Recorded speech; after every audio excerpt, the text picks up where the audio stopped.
ఇప్పటి వరకు దేశ ప్రధానులు ఏ ఒక్కరు బీసీ కావడం లేదు. ఉన్నాడు కదా నరేంద్ర మోడీ బీసీ కాదు, నథింగ్. నేను దాన్ని రాంగ్, నేను యాక్సెప్ట్ చేయను. నేను మాట్లాడింది వేరు, నువ్వు చూపించింది వేరైతే నేనేం చేయాలా? మరి ఓట్లు వేస్తున్న బీసీలే తప్ప, మరి మాయ చేస్తున్న వాళ్ళే తప్ప అంటే ఏం చెప్తారు? మోసపోవడం అనేది బీసీల తప్పే. నువ్వు చాలా బలహీనం. ఆ పేరు ఎవరు పెట్టారో కానీ బలహీన వర్గాలని చాలా బలహీనంగా ఉంది. ఆ కాన్సెప్ట్ అనేటువంటిది పోవాలంటే చాలా మంది సాక్రిఫై చేయాల్సిన అవసరం ఉంది. కేవలం మాట్లాడితే, నీ మీడియా ముందు మాట్లాడితే ఓట్లు వేసే పరిస్థితి లేదు. ఇలాంటి ఆలోచనతో నేను ఒక టీచర్ ఉద్యోగం రాజీనామా చేసి మన పార్టీని పెట్టాను.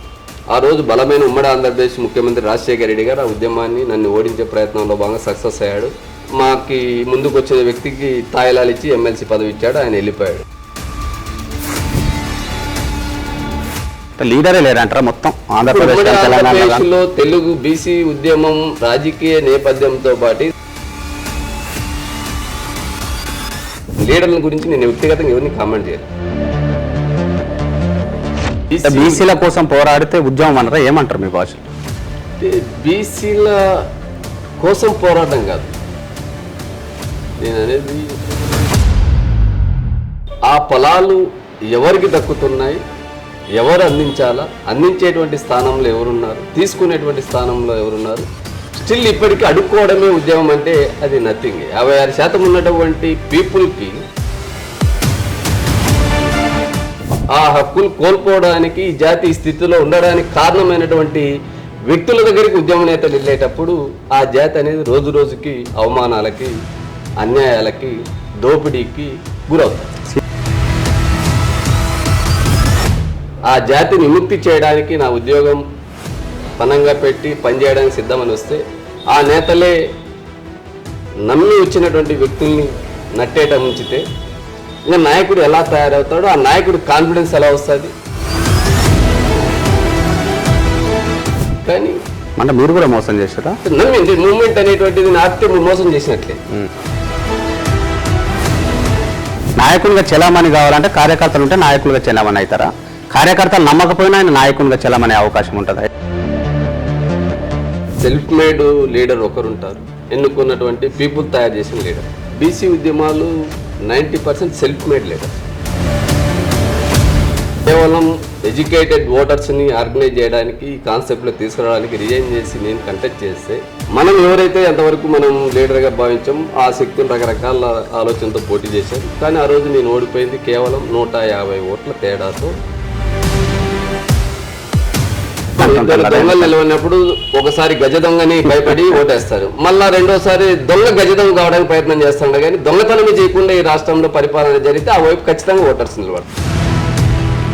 38 కులాలు మనం ఐడెంటిఫై చేసి వాళ్ళందరినీ రంగారెడ్డి జిల్లా కీసరగుట్టకు పిలిచి ఆ రోజు 93 కులాల బీసీ ఐక్యవేదికని ఏర్పాటు చేసి దాన్ని ఉద్యమ నేపథ్యంగా మలిసి ఆ నేపథ్యంతో ఎమ్మెల్సీగా ఇండిపెండెంట్గా పోస్తే ఆ రోజు దాన్ని స్థాపించిన వ్యక్తి కూడా ఆ ఉద్యమ నేపథ్యాన్ని రిసీవ్ చేసుకొని ఆనాటి ముఖ్యమంత్రికి ఆ ఉద్యమాన్ని తీసుకెళ్లి తాగాడు. ఒకవైపు సోషల్ మీడియా, యూట్యూబ్ లో చూస్తే బూతులతోనే ఛానల్ నడుస్తున్నాయి. లీడర్ బూతులు మాట్లాడితే కేసులు, న్యాయ వ్యవస్థ ఎక్కడ పోతాను?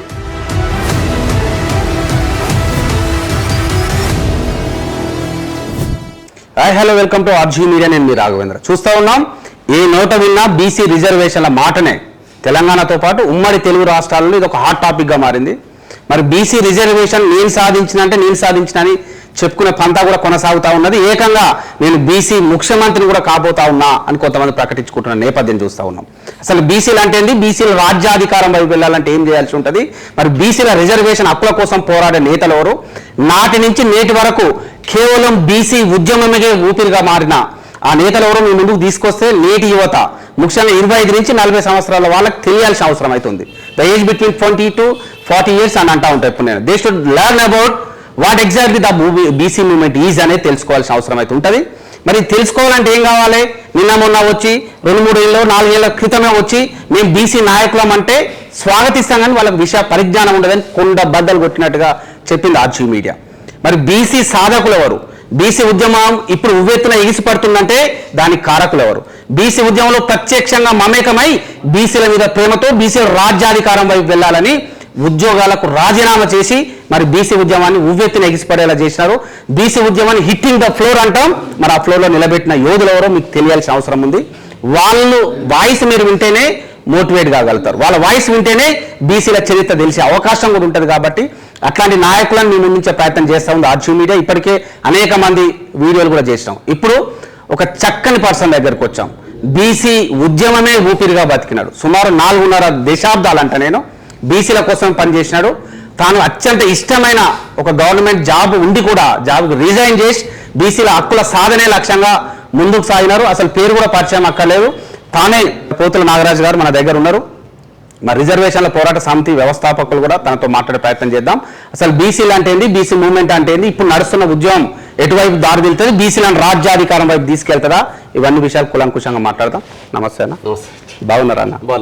చెప్పండి అన్న, అసలు బీసీ ఉద్యమం అంటే ఏంటి అన్న? మీ మాటల్లో చెప్పాలంటే ఏం చెప్తారు? ఉద్యమం డెఫినేషన్ చాలా గొప్పది. అంటే ఉద్యమం అనేటువంటిది లేదు. ఇంకా బీసీ అనే పదం ప్రభుత్వం ఇచ్చినటువంటి ట్యాగుని వాడుకుంటున్నాం, కానీ ఉద్యమం అనేటువంటిది కనిపించడం.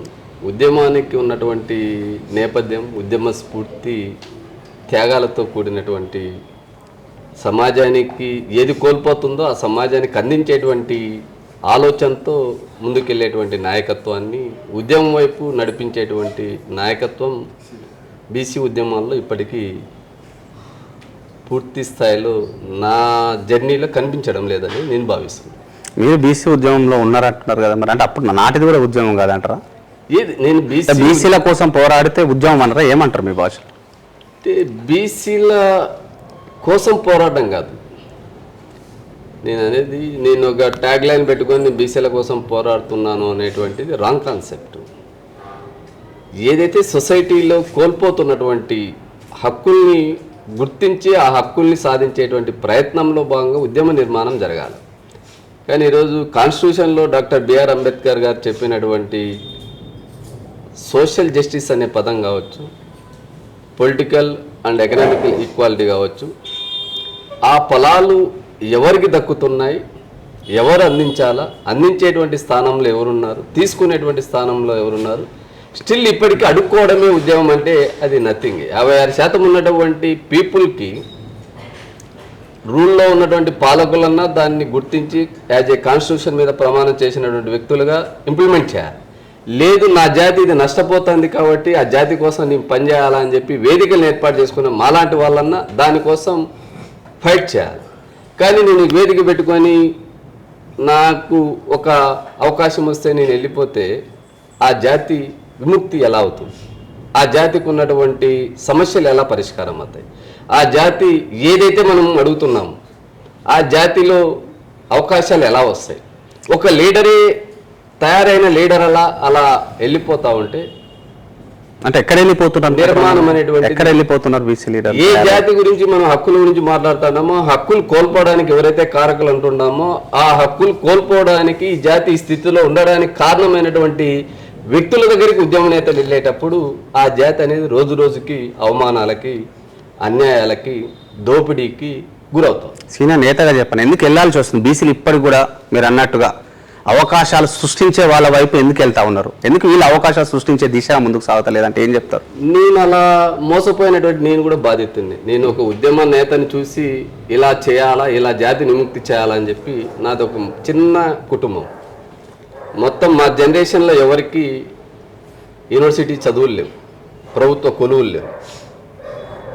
అలాంటి ఉద్యోగాన్ని వదులుకొని ఆ నేతల ఆలోచన విధానం ఈ జాతి విముక్తికి నా వంతు బాధ్యతగా ఉద్యమంలో పనిచేస్తే ఆ జాతిని విముక్తి చేయడానికి నా ఉద్యోగం పనంగా పెట్టి పనిచేయడానికి సిద్ధమని వస్తే ఆ నేతలే నమ్మి వచ్చినటువంటి వ్యక్తుల్ని నట్టేట ఉంచితే ఇంకా నాయకుడు ఎలా తయారవుతాడో, ఆ నాయకుడి కాన్ఫిడెన్స్ ఎలా వస్తుంది? దీనికి ఉమ్మడి తెలుగు రాష్ట్రాల్లో 92లో నాకు ఈ దృక్పథం, నేను యాజ్ ఏ స్టూడెంట్ లీడర్గా ఆ రోజు నాకు క్యాస్ట్ మీద పెద్ద అవగాహన లేదు, ఓన్లీ స్టూడెంట్ ఇష్యూస్ మీద నేను పెద్ద లీడర్ని.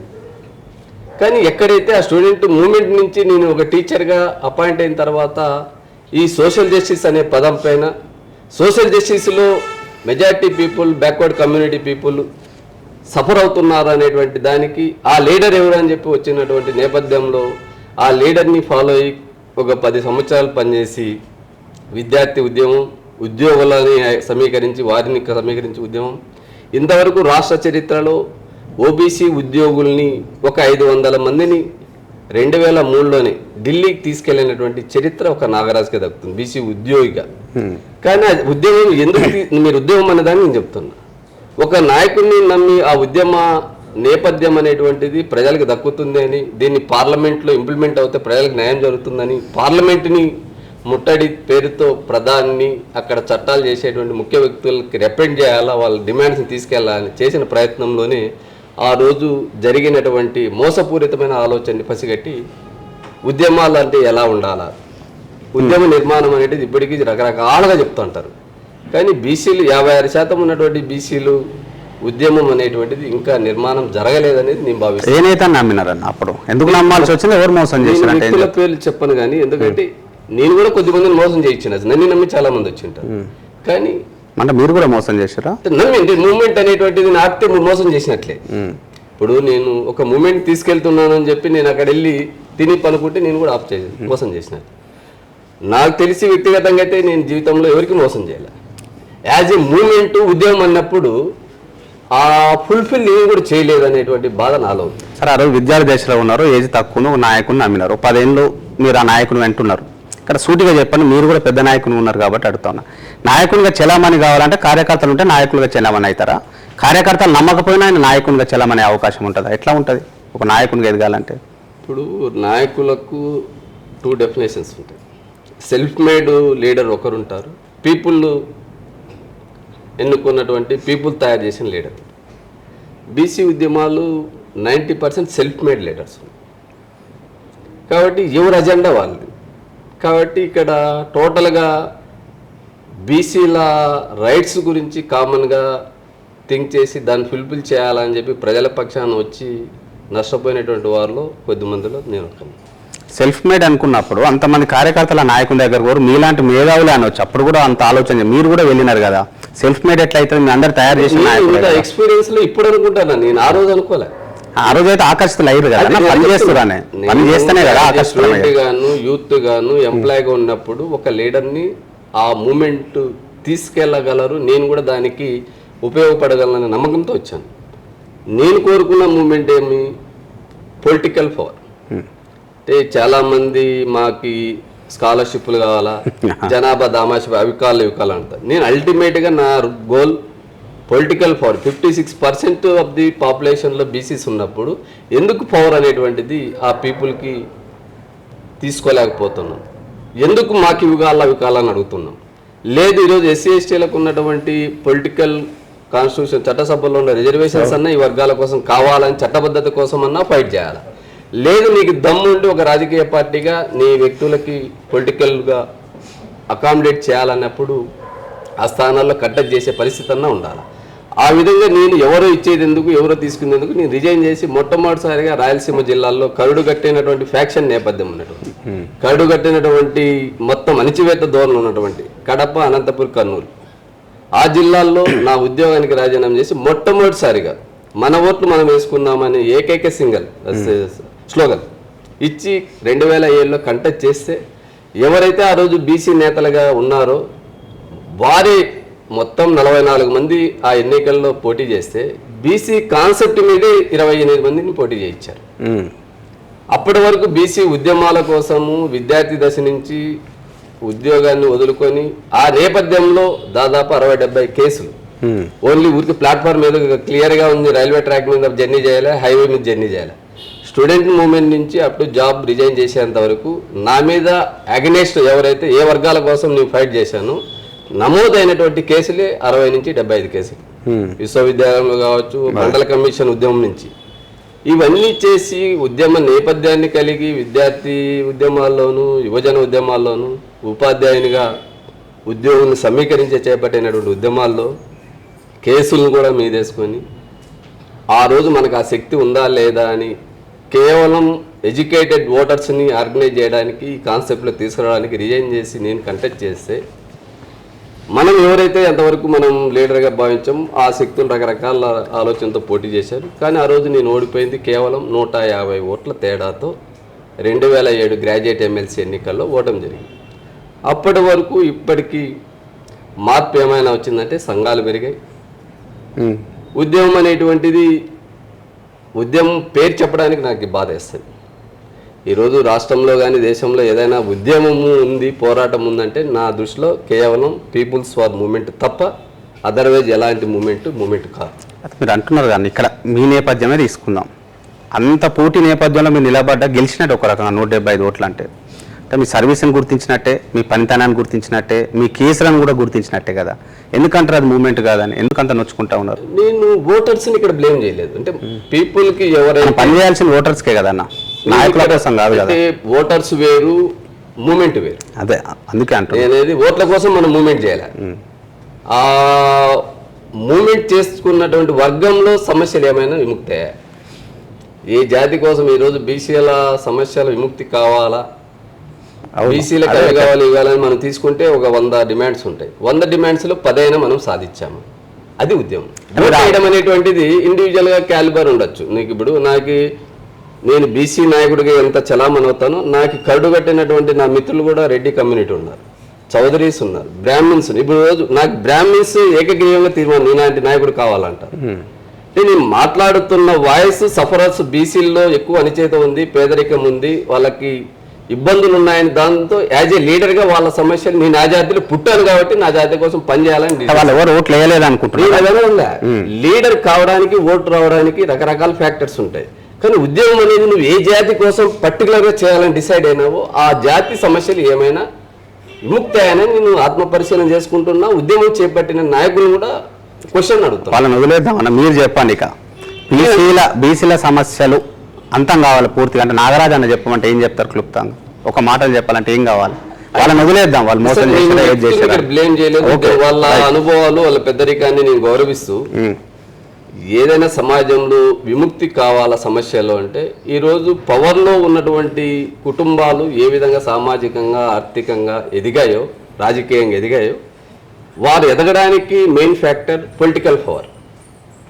ఈరోజు రాజ్యాధికారం అంటే కేవలం ఎమ్మెల్యే, ఎంపీ సీట్లు కాదు. నా దృష్టిలో ముఖ్యమంత్రి రాజ్యాధికారానికి రాష్ట్రంలో, దేశంలో అయితే ప్రధాని. నా ఆలోచన వనరులు పంపిణీ చేయడానికి, సమస్యలు గుర్తించి పరిష్కారం చేయడానికి, లేదా ఒక ఎడ్యుకేషన్ కానీ, హెల్త్ కానీ, రిసోర్స్ కానీ ఈక్వల్గా పీపుల్కి డిస్ట్రిబ్యూట్ చేయడానికి మేజర్ సోర్స్ ఏదైతే ఉందో ఆ సీట్లో సమాజం గురించి ఆలోచించేవారు. సమాజం ఎవరు కూర్చుంటున్నారు అనుకుంటారన్న? సీఎం సీట్లలో కావచ్చు, పీఎం సీట్లలో కావచ్చు, తెలంగాణ కావచ్చు, ఆంధ్రప్రదేశ్ గురించి మాట్లాడుకున్న తర్వాత దేశ రాజకీయాలకు వద్దాం. ఎవరున్నారని మీరు భావిస్తూ ఉన్నారు? ఇప్పుడు తెలంగాణ అయినా, నేను భారతదేశం గురించి మాట్లాడితే ఇప్పటి వరకు దేశ ప్రధానులు ఏ ఒక్కరు బీసీ కావడం లేదు. ఉన్నారు కదా, నరేంద్ర మోడీ బీసీ కాదు, నథింగ్. నేను దాని రాంగ్ నేను యాక్సెప్ట్ చేయను. సరే, ఆ కాన్సెప్ట్ తర్వాత వెళ్దాం. ఇక్కడ తెలంగాణలో అంతే కూడా, తెలంగాణ అయినా, ఏపీ అయినా, ఉమ్మడి ఆంధ్రప్రదేశ్లో ఎలక్ట్ అయిన ముఖ్యమంత్రులు కావచ్చు, విభజన ఆంధ్రప్రదేశ్లో ఎలక్ట్ అయిన ముఖ్యమంత్రులు కావచ్చు, బీసీ ఓటు డిసైడింగ్ ఫ్యాక్టర్ కాబట్టి బీసీ జపం చేస్తున్నాయి పార్టీలు. కానీ బీసీలకు ఇప్పుడంటే బీసీ అన్న గతం గురించి ఎప్పుడైనా నేనేది తెలియనప్పుడు, తెలిసినప్పుడు ఓటు శాతమే కదా క్రైటీరియా. కానీ పోలింగ్ బూత్కి వెళ్ళి ఓటేసేటువంటి జనాభాలు ఎక్కువ ఉన్నటువంటి ఓటర్స్ కాబట్టి బలహీన వర్గాలు. అలాంటప్పుడు ఎవరైనా వారి సమూహంలో 10 మంది చైతన్యవంతమైనప్పుడు వారిని తన వైపు లాక్కునే ప్రయత్నంలో భాగంగా బీసీ కార్డు అనేది వాడుతున్నారు. కానీ సీట్లలో కూర్చున్నటువంటి ముఖ్యమంత్రులు ఎవరైతే ఉన్నారు, ఈరోజు రేవంత్ రెడ్డి కావచ్చు, నాకు మిత్రుడే, ఆంధ్రాలో చంద్రబాబు నాయుడు కావచ్చు, అంతకుముందు జగన్మోహన్ రెడ్డి కావచ్చు, స్లోగన్ ఏముంది? నేను ఒక్కటే అడుగుతున్నారు, బీసీలకు చట్టసభల్లో రిజర్వేషన్లు కావాలా, మా పార్టీ ఇస్తుందని చెప్పి అసెంబ్లీలో తీర్మానం చేశారు.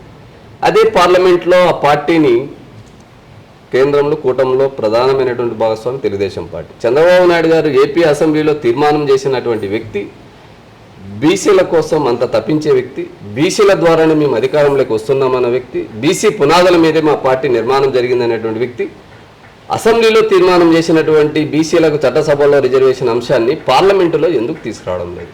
ఈరోజు నరేంద్ర మోడీ గారు బీసీ అంటున్నారు. నరేంద్ర మోడీ గారు బీసీ అనే కాన్సెప్ట్ ఆయనలో ఉంటే చంద్రబాబు నాయుడు గారు చెవిలో చెప్తే అయిపోయే మాట. చేస్తామంటారు 2020లో జనగణన చేస్తాం, కులగణన చేస్తాం, తర్వాత దేశవ్యాప్తంగా అమలు చేస్తాం, రిజర్వేషన్ పక్కగా అమలు చేయాలంటే ఎంపీరికల్ డేటా డెడికేషన్ కమిషన్ కూడా ఏర్పాటు చేస్తాం, 9th షెడ్యూల్లో పెట్టాలంటే ఇవన్నీ అవసరం, కోర్టులు కూడా అడుగుతాయి అంటారు కదా. అంటే ఆ చిత్తశుద్ధి లేదంటారా? యాజ్ ఏ హైకోర్టు అడ్వకేట్ కూడా నాకు లీగల్ నాలెడ్జ్ నేను ఒకటే చెప్తున్నా. సుప్రీంకోర్టు ఇచ్చిన రూలింగ్ ప్రకారం 50% రిజర్వేషన్స్ దేశంలో దాటకూడదు అన్నారు. మన ఓబీసీ సీలింగ్ సందర్భంగా అల్టర్ చేసినట్టుంది.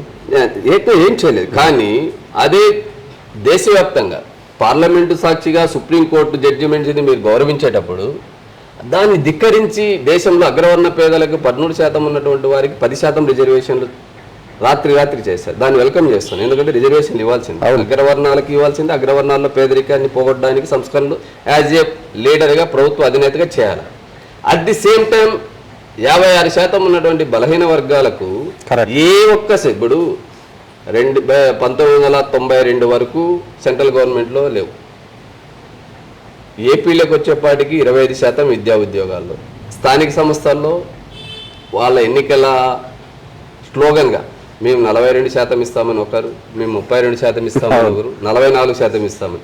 ఇదే చంద్రబాబు నాయుడు గారు ప్రాతినిధ్యం వహిస్తున్నటువంటి తెలుగుదేశం పార్టీ అధినేతగా ఆ పార్టీ వ్యవస్థాపకుడు ప్రవేశపెట్టినటువంటి మురళీధర్రావు కమిషన్ నివేదికను ఈరోజు నాగరాజు మాట్లాడుతున్న మాట కాదు, ఈ తెలుగు రాష్ట్రాల్లో ఉమ్మడి ఆంధ్రప్రదేశ్లో మురళీధర్రావు కమిషన్ స్పష్టంగా ఇచ్చింది. 43.3% చట్టసభల్లో కానీ విద్యా ఉద్యోగాల్లో కానీ స్థానిక సంస్థలు కానీ రిజర్వేషన్లు కావాలా, ఆ రిజర్వేషన్లు తెలుగుదేశం పార్టీ ఇస్తుంది అని రామారావు అనౌన్స్ చేసి దాన్ని ఇంప్లిమెంట్ చేయడానికి చేస్తే ఆ రోజు బ్యాక్ డోర్లో కోర్టుకి వెళ్ళినటువంటి పరిస్థితి ఆగిపోయింది. ఈరోజు రామారావు గారు ఏర్పాటైన 40 సంవత్సరాలు, దాదాపు 45 సంవత్సరాలు ఆ పార్టీ చరిత్ర ఉంది.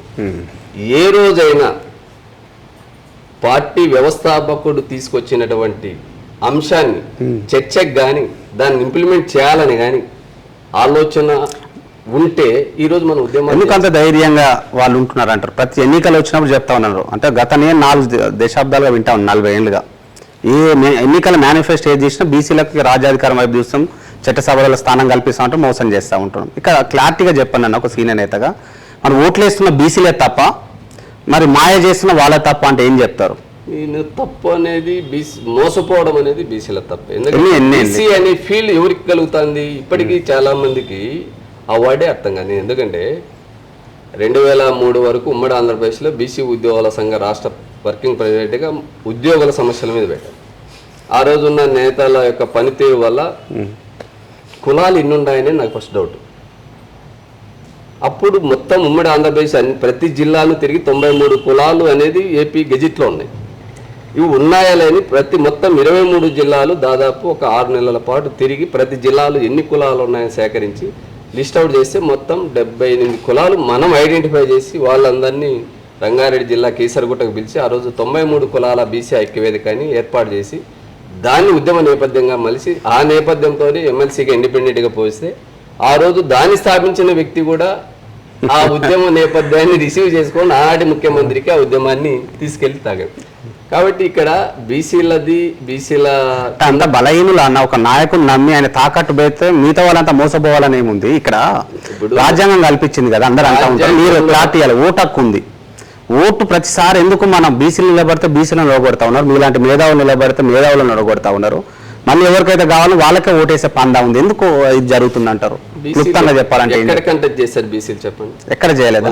ఓన్లీ ఆ అజెండా మీద నాకు ఆ పార్టీ టికెట్ ఇవ్వలేదని పౌరుషంతో బీసీల కార్డు వాడుతున్నారు, లేదా ఇంకోరి మీద కోపంతో ఇంకోరిని ఓడించడానికి వాడుతున్నారు, లేదు నా ఓట్లు ఎన్ని ఉన్నాయో గుర్తించడానికి ఆ కాన్స్టిట్యూన్సీలో నేను బీసీగా బీసీ సంక్షేమ సంఘం తరఫున కానీ లేదా 93 కులాల ఐక్యవేదిక తరఫున కానీ నేను నామినేషన్ వేస్తున్నాను అని చెప్పిన లీడర్లు ఎంతమంది చెప్పు.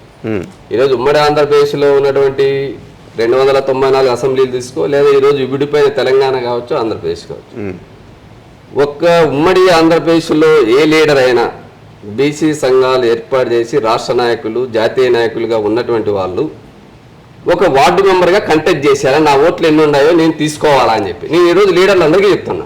ఎందుకు చేయలేకపోతా ఉన్నా? బీసీ సంఘాలు ఈరోజు నేను అది క్వశ్చన్ ఇస్తాను. ఆ క్రమంలో నేను 2 సార్లు గ్రాడ్యుయేట్లు చదువుకున్న విద్యావంతులు నా జాతి వారు అని తెలుసుకుంటారా లేదా అని ఒక ప్రయత్నం చేయడంలో రాయలసీమ జిల్లాలో మొదటిసారి నాకు వచ్చినటువంటి ఓట్ల కంటే మళ్ళీ 2023లో నేను పోటీ చేస్తే దాదాపు 20,000 పైబడి ఓట్లు గ్రాడ్యుయేట్ ఓట్స్ నన్ను ఆదరించారు. అది చాలా గొప్ప. నేను అపోజిషన్ పార్టీ అధికార ప్రతిపక్ష పార్టీలు 30 కోట్లు 40 కోట్లు ఖర్చు పెడితే నా ఎన్నికల ఖర్చు పెట్టుకొని నేను ఈ కాస్త తిరిగితే 20,000 మంది నాకు సార్. కానీ లీడర్ అనేవాడు కాన్స్టిట్యున్సీ పరంగా తయారై ఎన్నికల్లో కంటెస్ట్ చేస్తే ఖచ్చితంగా ఓటర్సు మార్పు వస్తుంది, ఓటర్సు నమ్మకం కలుగుతుంది. కాబట్టి కేవలం పత్రికల్లో ప్రకటనలు ఇచ్చుకుంటా ఎన్నికల సీజన్లో మాకు కోటా కావాలా వాటా కావాలంటే బీసీ ఓటర్స్ మనం నమ్మడం. ఎన్నికలకు వెళ్ళాలంటే ఖర్చుతో కూడుకున్న వ్యవహారము అంటున్నారు కదా, మరి ఎవరు పెట్టమన్నారు? బీసీలు ఖర్చు పెట్టే పరిస్థితిలో ఉన్నారా? ఖర్చు పెట్టని గెలుస్తారా అన్న? గెలిచే అవకాశం ఉందా ఎక్కడన్నా? మీరు అన్ని తిరిగినారు కదా, చెప్పండి మీరు. దేశవ్యాప్తంగా మీకు తెలుసు కాబట్టి క్వశ్చన్ అడుగుతుంది. నేను గెలుపు ఓటములు, నువ్వు గెలుపు కోసమే రాలే కదా, రాజకీయ మార్పు అనేది జరగాలి. నిలబడాలన్నా ఖర్చుతో నామినేషన్ ఇప్పుడు సంఘం పెట్టడానికి ఖర్చు అవుతుంది కదా, సంఘం పెట్టి తిరగడానికి అవుతుంది కదా, నామినేషన్ వేయడానికి ఖర్చు లేదా? సరే 294 నియోజకవర్గం నిలబడి నేను నామినేషన్ డబ్బు నేను ఇస్తాను, నా భూములు నా ఆస్తులు అమ్మేనే ఇస్తాను, ఈ మాటకి నేను కట్టుబడి. వచ్చే ఎన్నికల్లో బీసీ నాయకులుగా నామినేషన్ వేసి ఇంట్లో కూర్చున్నా పర్వాలే, ఆ నామినేషన్ ఖర్చు నేను ఇస్తాను, నా ఆస్తుని అమ్ముతాను, నేను తాకట్టు పెడతాను. నాకు నామినేషన్ వేసే ధైర్యము, నామినేషన్ వేసి ధరావత్ వేసేటువంటి డబ్బు కూడా నీ దగ్గర లేనప్పుడు ఎందుకు జనాలను మోసం చేయాలి? ఎందుకు నువ్వే త్యాగం చేయనప్పుడు నీ పార్టీ ఎందుకు చేస్తుంది? రేవంత్ రెడ్డి ఎందుకు చేస్తాడు? కేసీఆర్ ఎందుకు చేస్తాడు? జగన్మోహన్ రెడ్డి ఎందుకు చేస్తాడు? చంద్రబాబు నాయుడు ఎందుకు చేస్తారు? నీ జాతి కోసం నువ్వు పోటీ చెయ్యి, నీ జాతిని చైతన్యవంతం చేయాలంటే ఇదో ఈ పార్టీ ఇలా చేస్తామని నాకు అన్యాయం, మన వర్గాలకి అన్యాయం చేస్తుంది ఈ ఇష్యూలో. ఈరోజు విద్యను వ్యాపారం చేస్తున్నారు, వైద్యాన్ని వ్యాపారం చేస్తున్నారు, పరిశ్రమలు మనకు లేవు, వ్యాపారాలు మనకు లేవు.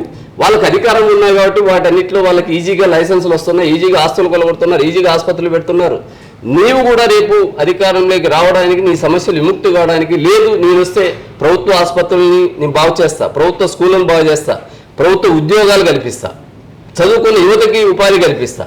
నీ జాతికి ఏదైతే నష్టపోతున్నారో మోసపోతున్నారో అది నేను చేస్తానని చెప్పి 1 కాదు 2 కాదు 3 కాదు మీరు చెప్పిన నినాదాలతో ఆ పార్టీలన్నీ చేస్తే వాళ్ళు చేయలేదు కదా, నష్టపోతుంది ఎవరు కాదని మీరు చెప్పే ఏదైతే నేను ప్రభుత్వ స్కూళ్ళని బంగారుమయం చేస్తాం, లేకపోతే గవర్నమెంట్ హాస్పిటల్లో ఫెసిలిటీస్ పెడతాం, మేనిఫెస్టోని పెడుతున్నారు కదా, మనల్ని నమ్ముతారంటారు అంటున్నారు. ఇప్పుడు ఉన్నటువంటి ప్రభుత్వాలు ప్రభుత్వ స్కూల్ స్థలాలు అమ్ముతున్నారు, విశ్వవిద్యాలయాల స్థలాలు అమ్ముతున్నారు, ప్రభుత్వ కాలేజీ స్థలాలు అమ్ముతున్నారు, ప్రభుత్వ ఆసుపత్రులను నిర్వీర్యం చేస్తారు. వాళ్ళనే ఎన్నుకుంటున్నారు కదా, మరి ప్రజలు వాళ్ళని ఎన్నుకోవడం అంటే ఆల్టర్నేట్ లేదు కదా. నువ్వు లీడర్ గా నువ్వు నిలబడలేదు, నువ్వు 4 ఏళ్ళు అరుస్తావు, ఎలక్షన్ నిలబడి వాళ్ళ పక్కన ఉంటే వాడు ఎవరిని నమ్మాలా? తప్పు ఎవరిది ఇక్కడ? అందుకే ఉద్యమం అనేటువంటిది లేదు, లీడర్ అనేటువంటి వాడు కనపడినప్పుడు ఎవరికి పోయారా? లీడరే లేరంటారా మొత్తం ఆంధ్రప్రదేశ్లో? తెలుగు బీసీ ఉద్యమం రాజకీయ నేపథ్యంతో పాటు సామాజిక సమస్యల్ని, సామాజిక చైతన్యాన్ని, సామాజిక న్యాయాన్ని అందించేటువంటి నాయకత్వం కొరవడిందని నేను భావిస్తాను. లీడర్ల గురించి నేను వ్యక్తిగతంగా ఎవరిని కామెంట్ చేయాలి. నేను ఫస్ట్ ఆఫ్ ఆల్ లీడర్ల మధ్య ఒక అండర్స్టాండింగ్ లేదు.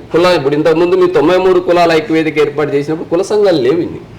ఆ రోజు నాది ఏ కులము అని చెప్పుకోవడం అంటే మహా అంటే ఒక 5-6 కులాలు చైతన్యవంతం ఉండేవి.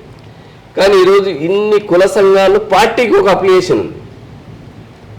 ఒక యాదవ సంఘం కూడా బీసీలు, ఎస్సీలు, ఎస్టీ అందరూ మిగతా కమ్యూనిటీ నేను కామెంట్ చేయను. ఇప్పుడు ఎస్సీ ఎస్టీలకు వాళ్ళకి చట్టబద్ధమైన రిజర్వేషన్ ఉంది, రాజ్యాంగం ఇచ్చింది. ఎవరు పోటీ చేసినా ఎస్సీ ఎస్టీ కాన్స్టిట్యున్సీలో ఏ పార్టీ టికెట్ అయినా ఎస్సీలకి ఇవ్వాలా, ఎస్టీలకి ఇవ్వాలా.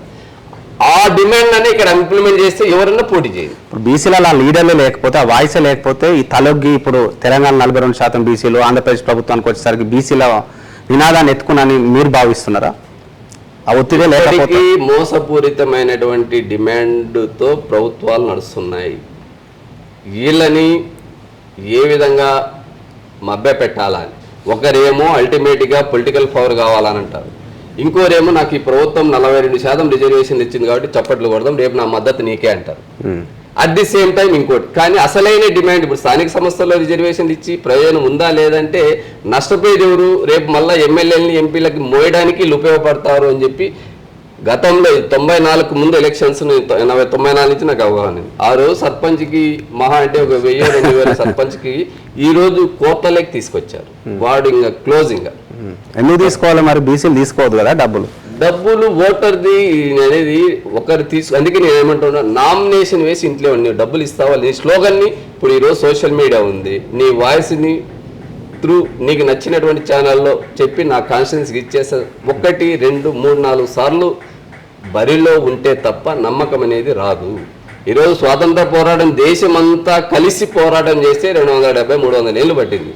ఈడ నీలోనే ఉంటే ఇప్పుడు నేనేట బీసీలకు న్యాయం కావాలంట, నా అన్నం తమ్ముడు ఒక 10 కోట్లు ఏడన్నా ఖర్చు పెట్టి సంపాదించుకుంటే పోయి టికెట్ తెచ్చుకొని జెడ్పీటీసీ అవుతాడు. లేదా ఒక రాఘవ లాంటి వాళ్ళు 50 కోట్లు 60 కోట్లు ఉంటే కేసీఆర్కో రేవంత్ రెడ్డికో లేకపోతే బీజేపీకి ఇచ్చి నాకు రాజ్యసభ ఇంకోటి అంటారు. కాబట్టి ఇక్కడ ఆర్థికంగా ఎదిగినటువంటి వాళ్ళు ఉద్యోగం వైపు చూడలేదు, టికెట్లు కొనుగోలు చేయడానికి వెళ్తున్నారు.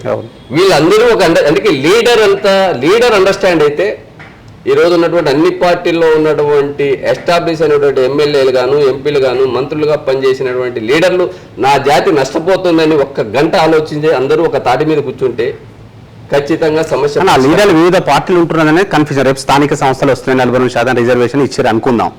బీఆర్ఎస్ నుంచి వస్తారు, కాంగ్రెస్ నుంచి వస్తారు, బీజేపీ నుంచి వస్తారు, ఎవరు వస్తారు? బీసీలో వస్తారు కదా. మరి బీసీలు కన్ఫ్యూజ్ అవుతారు కదా, ఎవరికి ఓటు వేయాలి, ఎవరికి వేసినా బీసీకే అంటున్నారు కదా.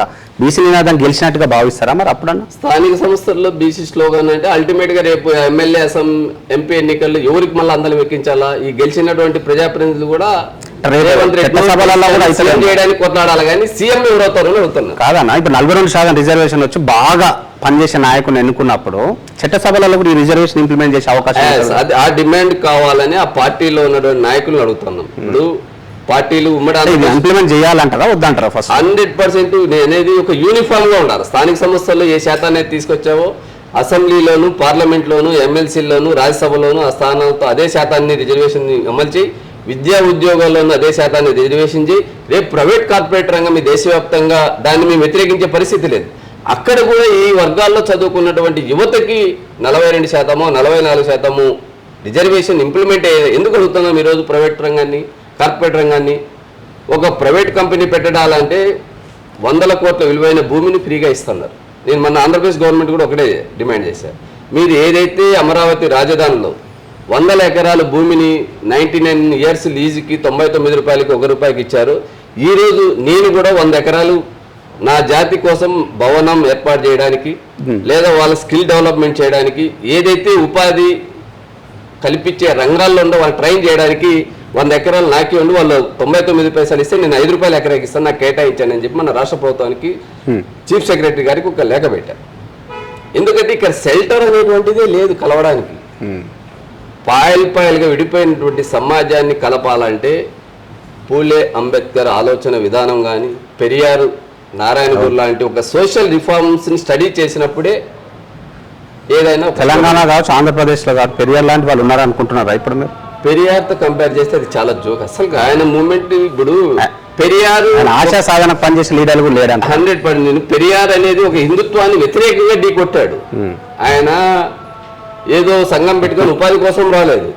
నీ జాతి ఎక్కడైతే నష్టపోతా ఉందో ఈరోజు గుళ్ళు గోపురాలు దేవుని పేరుతో బీసీలు చాలా కష్టాలు నష్టాలు ఆర్థికంగా దిగజారి ఇబ్బంది పడుతున్నారు. దేవుడే లేడు అనేటువంటి ఉద్యమాన్ని తీసుకొచ్చి పెరియార్ ఒక హేతువాద ఉద్యమం అనేటువంటి దాన్ని పొలిటికల్ మూవ్మెంట్ చేసి అలాంటి లీడర్ ఈరోజు చరిత్రలో ఎక్కడ కనిపించాడు. అలాంటి లీడర్ తయారవుతాడని కూడా నేను ఒప్పుకున్నాను. సంఘ నేతలు అంతా మీకు అనుభవం అమ్ముడు పోయే వాళ్ళే ఉన్నారంటారా? ఆ వర్డ్ ఎప్పుడు యూజ్ చేయాలి అంటున్నారు, ఆ మాట లేదు మళ్ళీ ఎదురంగా. నేను అమ్మడబోతారనేటువంటి మాట ఎప్పుడు కూడా పని చేయట్లేదు అంటారా? పోనీ సంఘం కోసం ఆ స్థాయి ఎప్పుడైతే లీడర్ నిన్ను ఎలక్ట్ చేసుకుని నువ్వు కంటెస్టింగ్ ఫస్ట్ నీ మోటివ్ ఏమి? ఈరోజు రేవంత్ రెడ్డి జెడ్పీటీసీగా పోటీ చేసి సీఎం, నేను ఆయన ఒకేసారి ఎమ్మెల్సీగా ఇండిపెండెంట్ కంటెస్ట్ చేశాం. ఓకే, నాకు ఆ రోజు ఆయన కంటే ఎక్కువ ఓట్లు వచ్చాయి. అదే 2010లో టీడీపీ నన్ను రాష్ట్ర రాప్తాడ్ కాన్స్టిట్యూన్సీకి ఎమ్మెల్యేగా అనౌన్స్ చేస్తూ నన్ను పార్టీలకు చేర్చుకోవాలని ప్రయత్నం చేసింది. ఆ రోజు రేవంత్ రెడ్డి గారు ఇండిపెండెంట్గా ఎమ్మెల్సీ చేసి స్థానిక సంస్థల్లో ఆయన లాబీ చేసుకుని గెలిచి వెళ్ళాడు. నేను గ్రాడ్యుయేట్ ఎమ్మెల్సీని, నాకు వచ్చిన ఓట్లు అవి జస్ట్ 350-400 ఓట్లు వస్తే ఆయన ఆ రోజు స్థానిక సంస్థల ఎమ్మెల్సీ అయినాడు. నేను ఆ రోజు 20,000 ఓట్లు వచ్చింది, నేను కాలేదే. మరి నేను పెద్ద లీడర్నా రేవంత్ రెడ్డి పెద్ద లీడరా? మీరు అంటున్నారు కదా బీసీల లీడర్లే లేరు, లీడర్ అంటే ఇలాంటి వాళ్ళు ఉన్నారు కదా అక్కడక్కడ అందరూ కలవాలా అంటే లీడర్. ఇప్పుడు మిగతా సామాజిక వర్గాలకి ఇక్కడ ఉన్నటువంటి పొటెన్షియల్ ఏమంటే రిసోర్స్ అనేది, పొలిటికల్ అవేర్నెస్ అనేది మిగతా కమ్యూనిటీస్ కి చాలా నీడ్ ఉంది, వాళ్ళ అవేర్నెస్ ఉంది. ఇప్పుడు మిగతా కమ్యూనిటీలు 100 కుటుంబాలు అంటే 95 కుటుంబాలు లీడర్ని తయారు చేస్తాయి. ఇక్కడ ఒకటి తయారైతే 95 కుటుంబాలు ఎన్నికలు అవుతాయి. అంటే వాళ్ళకి భయం, అంటే మా వాడు ఏడ నష్టపోతాడు, ఏడ ఇబ్బంది పడతాడు. అంటే బీసీలకు మిగతా సామాజిక వర్గాలకి ఏమంటే పొలిటికల్ పవర్ కోసం ఐక్యం అవుతున్నటువంటి జాతులు. ఐక్యం కావాలంటే ఏం చెప్తా నాగరాజు అన్న? ఐక్యం కావాలంటే సమాజాన్ని అర్థం చేసుకోవాలా, సమాజంలో ఉన్నటువంటి బాధల్ని పరిష్కారం చేసేటువంటి రెస్పాన్సిబిలిటీ. ప్రధానంగా ఏం బాధలు ఉంటాయన్న సమాజంలో మీరు చూసిన కాడికి ఏముంటాయి? ఇప్పుడు ఎవరికైనా కామన్ నీడ్స్ అంటే ఈరోజు మేము చదువుకున్నప్పుడు నేను డాక్టరేట్ చేశాను, నాకు ₹1 ఖర్చు కాదు. ప్రభుత్వ ఉద్యోగం వచ్చేంత వరకు నాకు ఖర్చు కాదు. ఈరోజు నా పిల్లవాడిని ఒక నర్సరీ చేయాలంటే 3 లక్షలు 4 లక్షలు కట్టాలి. ఎక్కడి నుంచి వస్తుంది? ఎంతమంది? ఇప్పుడు నేనైతే ఒక లీడర్ అని చెప్పి 10 మందిని మోసం చేసో 10 మందికి పరివీలు చేసో ఒక 10 లక్షలు 20 లక్షలు తీసుకొని నా పిల్లవాడిని చదివిస్తా. అదే నా అన్న నా తమ్ముడు, నేను నలుగురు నా ముగ్గురు తమ్ముళ్ళు ఎవరిని మోసం చేయాలా? వాళ్ళ పిల్లల్ని ఎక్కడ చదివించాలా? అదే కామన్ ఎడ్యుకేషన్ సిస్టమ్. ఈరోజు గవర్నమెంట్లో ఏదైతే నేను చదువుకున్నా, రేవంత్ రెడ్డి చదువుకున్నా, కిరణ్ కుమార్ చదువుకున్నా, చంద్రబాబు నాయుడు చదువుకున్నా, ఆ స్కూల్ ఎందుకు లేవు ఈరోజు విద్య అనేది ఇంత పెద్ద ఎత్తున వ్యాపారం ఎందుకు? అది ప్రభుత్వాలే కదా తప్పు. ఒక విద్యను అందించలేక ఇన్ని లక్షల కోట్లు బడ్జెట్ను ఇంట్రొడ్యూస్ చేసేటప్పుడు, వైద్యాన్ని అందించలేక ఇన్ని లక్షల కోట్లు ఆరోగ్యశ్రీ పేరుతో ప్రైవేట్ హాస్పిటల్కి ధరలు బదలాయించేటప్పుడు, అదే ఎస్టాబ్లిష్మెంట్ ప్రైవేట్ సెక్టర్ నుంచి ప్రభుత్వ అధీనంలో ఈరోజు గాంధీ హాస్పిటల్, ఉస్మానియా హాస్పిటల్, నిమ్స్ అలాంటివి ఇంకా జిల్లా కోటి ఎందుకు ఎస్టాబ్లిష్ చేయకూడదు? అలాంటి డాక్టర్లు ఎందుకు నియమించకూడదు? ఫ్రీ ఆఫ్ కాస్ట్ తో పబ్లిక్ ఎందుకు వైద్యం చేయకూడదు? ఈ రోజు క్యాన్సర్ వస్తే ముఖ్యమంత్రి గ్రాంట్ కింద 10 లక్షలు ఎవరు సంబంధిస్తున్నారు? అది ప్రభుత్వం హెల్త్ కి, ఎడ్యుకేషన్ కి ఒక సోషల్ రెస్పాన్సిబిలిటీకి రాజ్యాంగంలో దాన్ని ఇంప్లిమెంట్ చేయమని ఇస్తే నువ్వు వ్యాపారం చేసి నేను ప్రజలకు మేలు చేస్తానంటే మోసం కాదా? ఆ మోసానికి బలవుతున్నది ఎవరు? ఎక్కువ వనరులైనటువంటి పేదలు. వాళ్ళు దళితుల్లో కావచ్చు, ఓసీల్లో కావచ్చు, బీసీల్లో కావచ్చు, మైనార్టీల్లో కావచ్చు, ఏ కమ్యూనిటీలో ఉన్నా పేదరికాన్ని నోచుకునేవాడు ఏ రెడ్డి అయినా పేదవంటే ఇంకో రెడ్డికి దారాలుగా దానం చేయడు. కానీ ఆ పర్సెంటేజ్ వాళ్ళలో తక్కువ ఉంది, ఈ పర్సెంటేజ్ ఇక్కడ ఎక్కువ ఉంది అనేది నాకు. మీరు చెప్పండి, మీరు నిశ్చితంగా పరిశీలించినారు కాబట్టి క్వశ్చన్ అడుగుతా ఉన్నాను. గవర్నమెంట్ స్కూల్ అంటే ప్రభుత్వ విద్య బలోపేతం కావాలన్నా, అంటే కామన్ ఎడ్యుకేషన్ సిస్టమ్ అంటా ఉన్నారు మీరు. It's very good, it has to be implemented. లేకపోతే వైద్యశాలలు మెరుగు కావాలన్నా, ప్రభుత్వ వైద్యశాలలు ఏం చేయాలంటారు క్లుప్తంగా ఒక ముక్కలో చెప్పాలంటే? ఇప్పుడు ఎడ్యుకేషన్ పాలసీ ఇప్పుడు కొన్ని స్మాల్ కంట్రీస్, యూరోపియన్ కంట్రీస్ నేను స్టడీ చేసినప్పుడు అప్ టు 12th వరకు గవర్నమెంట్ వాడు పిఎం కొడుకైనా, సీఎం కొడుకైనా, కార్పొరేట్ అయినా, రిచ్ ఆపుల వరకు అయినా గవర్నమెంట్ ఇన్స్టిట్యూషన్లో మాత్రమే చదవాలనే రూల్ ఉంది.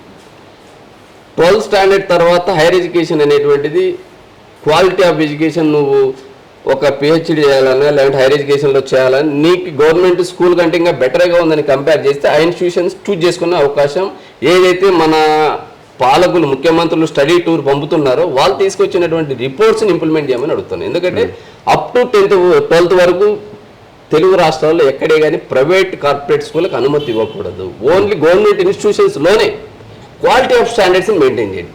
ఎడ్యుకేషన్ అనేది దేశ సంపద, కుటుంబ సంపద కాదు. ఈరోజు నీ కొడుక్కి ఒక 50 లక్షలు పెట్టుబడి పెట్టి ఉద్యోగం లేకను, వానికి ఎలాంటి ఉపాధి లేకను, మళ్ళీ తిరిగి రోడ్ల మీద పడి అప్పటికే ఉన్న పొలాలను ఏదో అమ్ముకొని వాని మీద పెట్టుబడి పెడితే మళ్ళీ ఎగైన్ వాని ఫ్యూచర్ ఎవరు చూసేది? అదే నువ్వు చదువుకోవడానికి ఫ్రీ ఆఫ్ కాస్ట్ వెళితే ఉద్యోగం రాకపోయినా, ఉపాధి లేకపోయినా, కుటుంబంలో ఉన్న అర్ధకరాను లేదా వాని వృత్తి ఏదైతే ఉందో అది చేసుకొని లేదా చేయించుకోవడానికి బతకడానికి అవకాశం ఉంది. ఇక్కడ ఉన్నదంతా అమ్మేసి నీ మీద పెట్టుబడి పెట్టి ఎవరో కార్పొరేట్ నారాయణ ఇదే క్వశ్చన్ ప్రభుత్వంలో ఉన్న పెద్దల్ని అడిగితే చాలాసార్లు రైజ్ చేసిన మార్నింగ్ న్యూస్లో భాగంగా ఎడ్యుకేషన్ సేమ్ మీరు చెప్పిన పాలసీ వాళ్ళు అనేది ఏంటంటే ఒక 30 ఏళ్ళు 40 ఏళ్ళు వెనకకి వెళ్తే జనాభా తక్కువ, మండలానికి ఒక గవర్నమెంట్ స్కూల్ ఉంటే సరిపోయేది. ఇప్పుడు జనాలు ఎక్కువైనారు, ఉన్న టీచర్లకే ఇప్పుడు బడ్జెట్ మీరు చూస్తూ ఉన్నారు, జీతాలు ఇవ్వలేని పరిస్థితిలో ఉన్నారు కదా. సో మనం అనుకున్నట్టు కామన్ ఎడ్యుకేషన్ సిస్టమ్ చేస్తే దీనికన్నా 100 రెట్లు స్కూల్ పెరగాల్సి ఉంటుంది. ఇప్పుడు 1 రూపీ చెల్లించలేను, రేపు 100 రూపాయలు చెల్లించడానికి బడ్జెట్ సాధ్యమవుతుంది అంటారా? వనరులు ఎక్కడికి వెళ్ళి లేవాలంటే ఏం చెప్తారు? ఇది ప్రధానమైన సమస్య అని అంటా ఉన్నారు. ఇది వెల్కమ్ చేస్తున్నా. ప్రభుత్వం ఎందుకు, ఇంకా రాజ్యాంగం ఎందుకు? జనాభాను దృష్టిలో పెట్టుకొని స్కూల్స్ పెరగకూడదంటావు.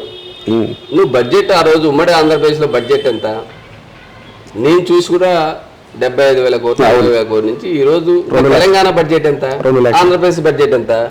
3,35,000 కోట్లు ప్రవేశపెట్టారు. ఈడ దాదాపు 2,75,000, మొత్తం 6 లక్షల కోట్ల బడ్జెట్ ను పర్ యానం ఖర్చు పెట్టేటప్పుడు ఒక 1 year నాకు అప్పచెప్పమని చెప్పి వీళ్ళు చెప్పినటువంటి డిమాండ్ ఏది? 1 year సార్, 1 year లో మొత్తం రిఫార్మ్స్ చేయగలుగుతారన్న. ఇప్పుడు ఫర్ ఎగ్జాంపుల్ మంత్లో 500 కోట్లు అవుతుంది అనుకో, మన కామన్ ఎడ్యుకేషన్ సిస్టమ్ కొడితే 5,000 కోట్లు కావాలి అనుకున్నాం ఫర్ ఎగ్జాంపుల్.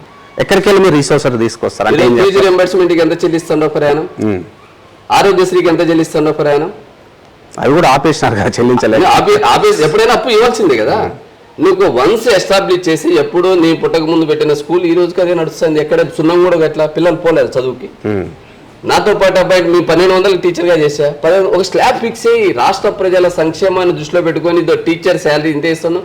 ఈ రోజు కాంట్రాక్ట్కి 5,000 10,000కి పిహెచ్డీలు చేసినప్పుడు కూడా అటెండర్ ఉద్యోగం చేసేపోయినప్పుడు ఒక స్టేట్ గవర్నమెంట్ ఒక పాలసీని ఫిల్అప్ చేయి, శాలరీ స్లాబ్ పెట్టు. నువ్వు ఇంత ఇప్పుడు 1,00,000 జీతాలు ఇవ్వడమన్నారు, కొన్ని నువ్వు ధరలు పెరిగిపోతున్నా కూడా ధరలకు తగ్గట్టుగా పిఆర్సీ పెంచమని అడుగుతున్నారు. ఎప్పుడైతే మినిమైజ్ చేస్తుందో అన్నిటిని, ఇప్పుడు ఎక్కడ ధరలు పెరుగుతున్నాయి, ఈ రోజు కార్పొరేట్ స్కూల్ నర్సరీకి 10,000 ఉంటే రేపు ₹1,00,000 అంటున్నాడు. ఆ ధర ఎందుకు పడుతుంది? ఈ రోజు ప్రభుత్వ ఉపాధ్యాయులు 90% వాళ్ళ పిల్లల్ని కార్పొరేట్ ప్రైవేట్ స్కూల్లో చేర్పిస్తున్నారు. ఈ సిస్టమ్ అంతా పోతే ఆ డబ్బంతా మిగులుతుంది. ఒక స్లాబ్ ఒక 50,000 60,000 ఒక 3 స్లాబ్స్ సెట్ చేసి ఎంప్లాయ్మెంట్ ఇప్పుడు 100% నువ్వు ఎక్కడైతే పౌరునికి కావాల్సింది క్వాలిటీ ఎడ్యుకేషన్, క్వాలిటీ హెల్త్, వానికి సోషల్ సెక్యూరిటీ. ఈరోజు నువ్వు మన ఇద్దరమే అన్నదమ్ములు అయితే నువ్వు 10 లక్షలు రాత్రిగా సంపాదించుకొచ్చి నా దగ్గర 10,000 కూడా రాటి, మీ ఇద్దరిని కంపేర్ చేసినప్పుడు ఈ ఆర్థిక అసమానతల వల్ల స్ట్రగుల్ అనేది సొసైటీలో ఉంది. అదే ఈక్వల్గా అందరికీ సోషల్ రెస్పాన్సిబిలిటీతో పాటు ఎకనామికల్ ఫెసిలిటీ కూడా, ఈరోజు ఎంత సంపాదించినా నా పిల్లవానికి ఖర్చు పెట్టాల్సిన అవసరం, అక్కడ దాతృత్వం కూడా వస్తుంది.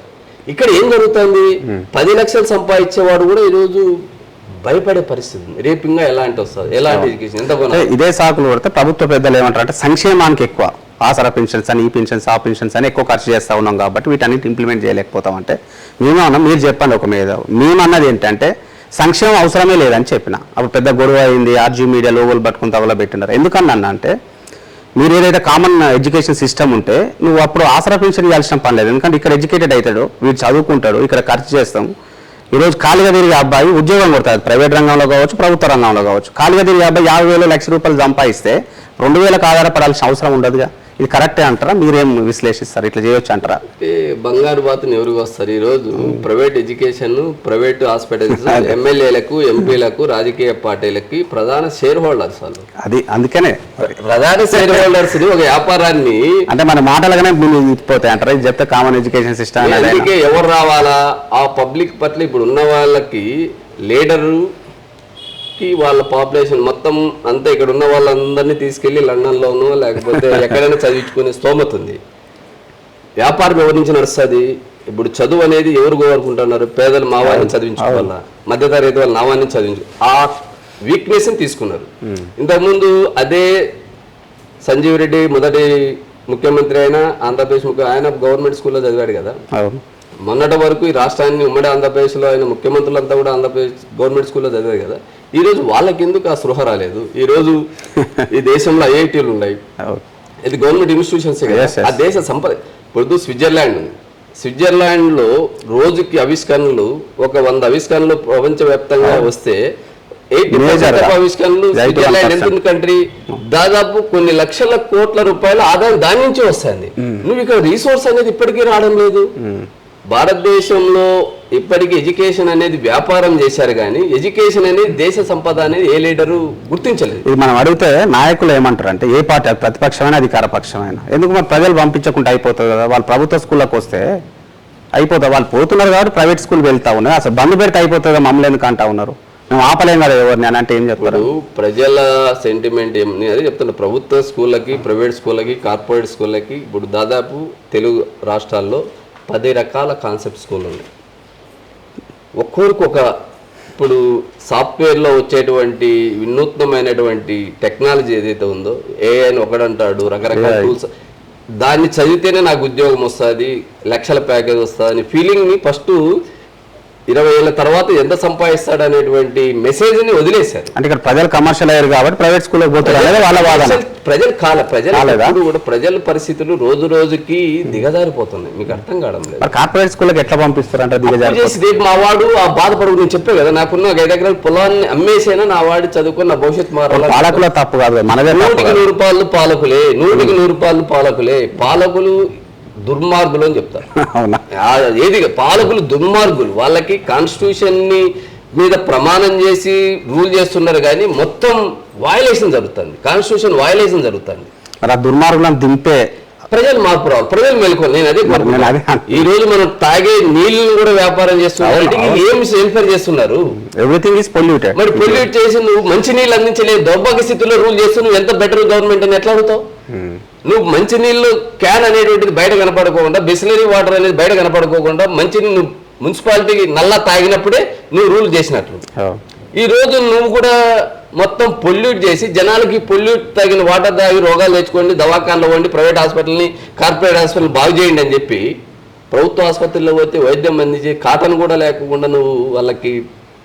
ప్రజలు ఇవన్నీ చైతన్యమై బెస్ట్ సొసైటీ కావాలంటే ఎన్నేళ్ళు పడుతుంది అనుకుంటే ఇప్పుడు 4 దశాబ్దాలు వీటిలో తప్పుందో లేదని భావించాలి. లీడర్లు రోజు రోజుకి పొల్యూట్ అయి రాష్ట్రాన్ని దేశాన్ని సర్వనాశనం చేస్తున్నారు.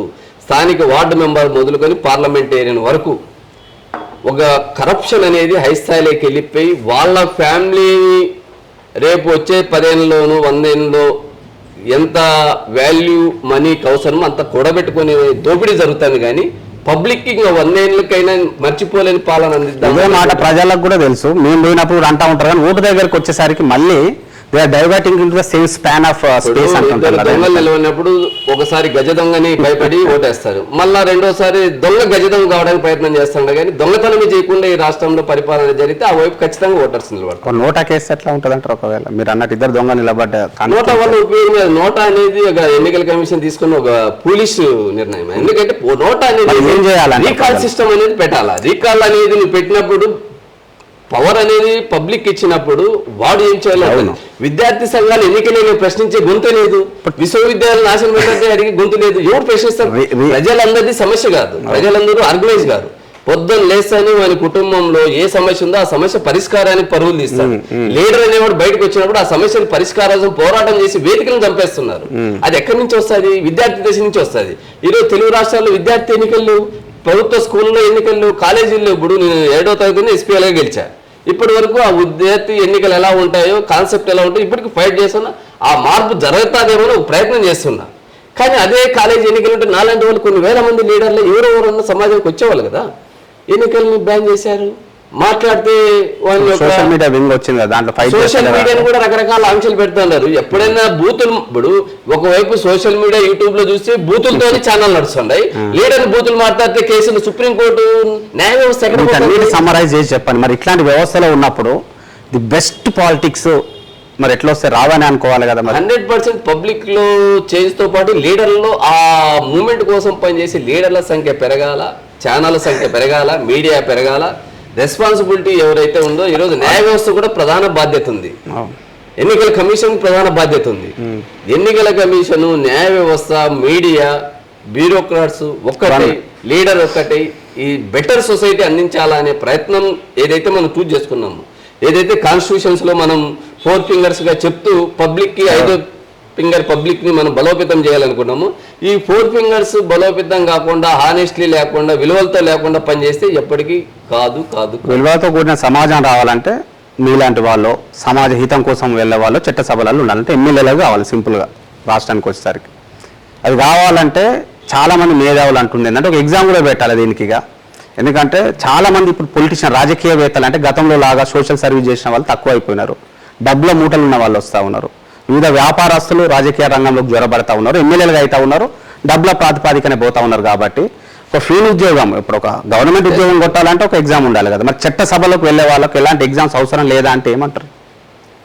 అది బిఫోర్ ఆఫ్టర్ ఇండిపెండెన్స్ మనం చూస్తే ఆ రోజు కాన్స్టిట్యూషన్ లో డాక్టర్ బిఆర్ అంబేద్కర్ గారు ఆలోచించింది ప్రజలందరినీ భాగస్వామ్యం చేయాలా, జనాభా దామాష ప్రకారం చట్టసభల్లో ఎంట్రీ కావాలా, ఎడ్యుకేషన్ అనేటువంటిది ఒక ఫిక్స్ చేస్తే ఆ రోజు ఈ జనాభాలో 80% of the people SC ST BC మైనార్టీల్లో ఇల్లిటరేట్ శాతం ఎక్కువ ఉంది. ఈ శాతాన్ని 10 సంవత్సరాల్లో తగ్గించి అందరూ లిటరేట్ కావాలనే ఆలోచన ఇప్పుడు ఆ రోజు దాన్ని నువ్వు అనేది ఎడ్యుకేషన్ సిస్టమ్ కావాలంటే దాన్ని తీసుకొస్తారు. ఒక మంచిని ఇంప్లిమెంట్ చేయాలంటే రాజ్యాంగంలో ఇది లేదు కదా అంటారు. రాజ్యాంగంలో ఈక్వాలిటీ అనేటువంటిది ఉంది, సోషల్ జస్టిస్ అన్నప్పుడు దాన్ని ఇంప్లిమెంట్ చేయాలి. 10 సంవత్సరాలు స్లాబ్ పెట్టినారు, దాన్ని క్వశ్చన్ చేస్తారు ఇది అడిగినప్పుడు. కాబట్టి నైతిక విలువలతో కూడే విద్య అనేది దేశ ప్రజలకు అందినప్పుడు నైతికత అనేది ఉన్న వ్యక్తులు చట్టసభల్లోకి ఎంటర్ అవుతారు. విద్య వ్యాపారమైనప్పుడు, విద్య దోపిడీ అయినప్పుడు, విద్య విషతుల్యమైనప్పుడు ఈ దేశ ప్రజలు ఎలాంటి పాలకులు వస్తారో మీరు ఒకసారి ఆలోచించండి. కాబట్టి ఎడ్యుకేషన్ సిస్టంలో రిఫార్మ్స్ వస్తే మంచి పాలకులు రావడానికి, ఇంతకుముందు సమాజాన్ని శాసించే శక్తి ఉపాధ్యాయులకు ఉండేది. మంచి జరిగినా చెడు జరిగినా వారు చెప్తే ఉపాధ్యాయులు, ప్రజాప్రతినిధుల కంటే ఉపాధ్యాయులకు గౌరవం ఎక్కువ ఉంది, ఉపాధ్యాయుల మాట చెల్లుబాటు. కానీ ఈరోజు ఉపాధ్యాయుల్ని తప్పుబట్టి ఉపాధ్యాయుల్ని చూపించేటువంటి ఉపాధ్యాయులపై అందరు అధికారులు వాళ్ళ పొల్యూటర్ రాజకీయాల్లో అన్ని వ్యవస్థలని భ్రష్టు పట్టించారు. వాటన్నిటిని వాచ్ చేసే మీడియా కార్పొరేట్ శక్తుల్లోకి వెళ్ళిపోయింది. ప్రతిదీ వ్యాపారం తప్ప విలువలు అనేటువంటి మరి ఇట్లాంటి సమాజానికి సామాజిక న్యాయం, ప్రజలకు న్యాయం జరగాలని మనలాంటి గొంతులు ముందుకు పోతే ఆధారం ఎట్లా లభిస్తుంది అనుకుంటున్నారు? ఇప్పుడు ఆంగ్ సాన్ సూకీ చూద్దాం, మొత్తం ఆమెని 73 ఏళ్ల వయసులో ఇంటికి నిర్బంధిస్తే ఆమె స్లోగన్ ఆగల డెమోక్రటిక్ సిస్టమ్. అలా గొంతు పెరిగినప్పుడు 8 ఏళ్ళ నుంచి చేస్తున్నా మార్పు రాలేదు కదా, ఇంకొక 8 ఏళ్ళు పడతాయి, ఎన్ని ఏళ్ళు పడతాయి అంటే మార్పు వస్తుందో మన చేతుల్లో లేదు. అది నేను అనేది ప్రకృతి అన్నా ఎప్పుడో ఒకసారి సోషల్ జస్టిస్ చేస్తాదని నాకు ధర్మం. ఇప్పుడు చేయాలని కూడా లాస్ ఏంజల్స్ మొత్తం ప్రపంచంలో విలేనీర్లంతా అక్కడ విడిచేసి ప్రకృతి ఏం చేశా తగలబడితే ఆర్పేవాళ్ళు లేడు. కాబట్టి ఎప్పుడైనా నేను కోరుకునే ఒకవేళ మానవ చేతుల్లో లేకపోతే ప్రకృతి ఎప్పుడు సమానత్వాన్ని ఆకాంక్షిస్తుంది.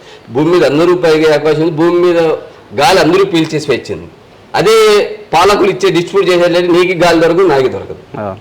కాబట్టి ఎప్పుడైనా కూడా ఈక్వల్ అనేది ప్రకృతి ఇస్తుంది, చేస్తుంది అనేది ఒక నమ్మకం. ఇప్పుడు బీసీ మూవ్మెంట్ బాగుంది, తెలంగాణలో ఉంది, అటు ఆంధ్రప్రదేశ్లో కూడా వచ్చింది కదా. రాజ్యాధికారం వైపు తీసుకెళ్లేలాగా ఉందా ఈ ఉద్యమం అంటే ఏం చెప్తారు బీసీలని? ఇప్పుడు ఈ బీసీ మూవ్మెంట్ సైద్ధాంతిక పరమైనటువంటి అజెండాతో వెళ్ళాలి. వ్యక్తిగత దూషణలతోనూ రెచ్చగొట్టేటువంటి వాక్యాలతోనూ రూల్ చేసే వ్యక్తిని ఇప్పుడు ఒక బలమైన వ్యవస్థ చేతిలో యంత్రాంగం ఉంది. నువ్వు చాలా బలహీనని, ఆ పేరు ఎవరు పెట్టారో కానీ బలహీన వర్గాలని చాలా బలహీనంగా ఉంది. ఆ కాన్సెప్ట్ అనేటువంటిది పోవాలంటే చాలామంది సాక్రిఫై చేయాల్సిన అవసరం ఉంది. కేవలం మాట్లాడితే నీ మీడియా ముందు మాట్లాడితే ఓట్లు వేసే పరిస్థితి లేదు. నేనేదో ఒక దొంగతనమో ఇంకోటి చేసి ఒక 10 కోట్లు తెచ్చి ఎలక్షన్ నిలబడితే గెలిపించే పరిస్థితి లేదు. ఇది సమస్యని కూలంకషంగా అర్థం చేసుకొని ఆ ప్రజలకి వీళ్ళంతా కూడా ఈ జాతి విముక్తి కోసం పనిచేస్తున్నారు అనేటువంటి. ఈరోజు కేసీఆర్ ఎలాంటి వాడో ఆ పార్టీ కార్యకర్తలు ఒకే స్లోగన్ మీద ఉంటారు. రేవంత్ రెడ్డి ఎలాంటి వాడో ఆ పార్టీ కార్యకర్తలు, బీజేపీ ఎలాంటిదో ఆర్ఎస్ఎస్ కానీ కాంగ్రెస్ వాళ్ళ లీడరు ఆ కాన్సెప్ట్ వినేవాళ్ళు ఎవరు? ఫస్ట్ వినే వ్యక్తులు కావాలా, కాన్సెప్ట్ తయారు చేసే టీం కావాలి. అక్కడ వినంగా పార్టీలకు బీసీలకు ఎందుకు వినట్లేదంటే సరే నాయకులు లేకనా? అక్కడ జస్ట్ ఇంటే నెక్స్ట్ నాకు అవకాశం వస్తుంది, నేను ఎమ్మెల్యే అవుతాను, ఎంపీ అవుతాను, దానికి రకరకాల బీసీలకు రాజ్యాధికారం వచ్చా మీరు ముఖ్యమంత్రి అయిన తర్వాత అంటండి. ఇప్పుడు ఆ బాధ్యత ఎవరు తీసుకోవాలన్న? మీలాంటి వాళ్ళే తీసుకోవాలి కదా లీడర్షిప్ అనేది. నేను అందుకే ఇప్పుడు 2007లో ఇలాంటి ఆలోచనతో నేను ఒక టీచర్ ఉద్యోగం రాజీనామా చేసి మన పార్టీని ఒకటి పెట్టాను. ఆ రోజు బలమైన ఉమ్మడి ఆంధ్రప్రదేశ్ ముఖ్యమంత్రి రాజశేఖర రెడ్డి గారు ఆ ఉద్యమాన్ని నన్ను ఓడించే ప్రయత్నంలో భాగంగా సక్సెస్ అయ్యాడు. మాకి ముందుకు వచ్చే వ్యక్తికి తాయిలాలు ఇచ్చి ఎమ్మెల్సీ పదవి ఇచ్చాడు, ఆయన వెళ్ళిపోయాడు. నాకు అంత శక్తి నాకు కావాలి కదా. నేను ఒక టీచర్, ఒక నిన్ను నమ్మి ఛానల్లో కూర్చున్నా, నేను మాట్లాడింది వేరు, నువ్వు చూపించేది వేరైతే నేనేం చేయాలా? నేను ఓపెన్, నాదేది ఉన్నా కూడా నేను దీనికోసం వచ్చాను అని చెప్పా. నన్ను ఇవ్వాడు ముంచితే నేను మళ్ళీ బయటకు రావడానికి నీళ్ళు పట్టింది, నేను మళ్ళీ హైదరాబాద్ రావడానికి రోజులు పడుతుంది. కానీ నా బోటోళ్ళు ఎక్కడికెక్కడ ఆర్గనైజ్ కావాలంటే ఇప్పుడు మిగతా వాళ్ళకి ఇక్కడ ఉన్నటువంటి తేడా ఏమంటే ఎన్ని ఉమ్మడి ఆంధ్రప్రదేశ్లో వేదికలు ఉన్నాయో ఆ లీడర్ అనేవాడు జస్ట్ ఐడెంటిటీ కోసమన్నా వీళ్ళంతా ఒకటవుతున్నారు అనే కాన్సెప్ట్తో ఎస్సీ ఎస్టీ రిజర్వేషన్లో ఉన్న కాన్స్టిట్యూషన్లు వదిలిపెట్టి జనరల్ సీట్స్లో అన్నిట్లో కూడా 100 ఓట్లు రాని నామినేషన్ వేసే స్థాయికి ఎదిగినప్పుడే ఉద్యమానికి ఐడెంటిటీ వస్తుంది. మళ్ళీ కూర్చొని ఏం ఫ్రేమ్ చేయాలో ఒక భవిష్యత్ ప్రణాళిక. 5 ఏళ్ళు జగన్మోహన్ రెడ్డికి ఒక మాజీ ముఖ్యమంత్రిగా రాజశేఖర రెడ్డి 100 కోట్ల ఆస్తి ఇచ్చినా ఆయన ముఖ్యమంత్రి కావడానికి 9 సంవత్సరాలు పట్టింది. ఏ పిలిచి ఎవరు ఇవ్వడం లేదు. మళ్ళీ రాష్ట్రం అంతా పాదయాత్ర 100 కోట్లు ఖర్చు పెట్టి తన సామాజిక వర్గాన్ని ఏకతాటి మీద తీసుకొచ్చి మళ్ళీ మిగతా సామాజిక వర్గాలను సమీకరించుకోవడానికి సైన్యాన్ని వదిలి ఒక మీడియాని ఛానల్ పెట్టుకొని మోటివేషన్ అనేది జరిగింది. నేను ఇది చేస్తాను నమ్మకం కలగాలి. ఇక్కడ ఏది ఎవరికి లేదు. ఆ అజెండాని నమ్మాలంటే 5 సంవత్సరాల 10 సంవత్సరాల 15 సంవత్సరాల పనిచేయాలి.